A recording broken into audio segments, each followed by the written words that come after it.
Hey guys, welcome back to my channel. Marco two exclusive update বলবো কিনা জানি না, তবে দেখেন এখানে উল্লি মুকান্দার কি বলে। আমি তামিল সিনেমায় সবাইকে পছন্দ করি, আমি তামিল সিনেমা দেখে বড় হয়েছি। তামিল সিনেমা সবার প্রতি আমার ভালোবাসা আলাদা আলাদা কারণে। যদি আমাকে কারো নাম নিতে হয় তাহলে আমি কমল স্যার এবং বিক্রম স্যারের কথা বলবো।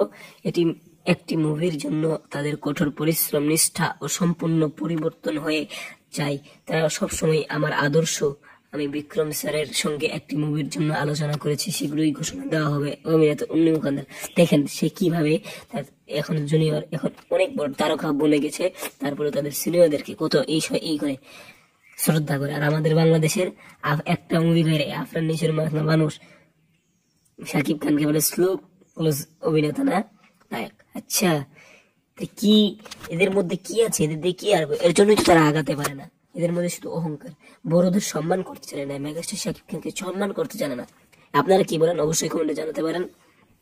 তারপর রয়েছে গুঞ্জন রয়েছে যে চিত্রায়ন বিক্রম মার্কো সিনেমার তামিল রিমেক করে অথবা মার্কো 2 তে থাকবে। ব্যক্তিগতভাবে আমি চাই বিয়ান বিক্রম মার্কো সিনেমায় তামিল রিমেক করুক, কারণ মার্কো 2 করলে সব ক্রেডিট উন্নি মুখান্দার নিয়ে যাবে, তবে মার্কো 2 তে থাকার সম্ভাবনা বেশি, কারণ চিয়ান বিক্রম রিমেক সিনেমা থেকে দূরে থাকে।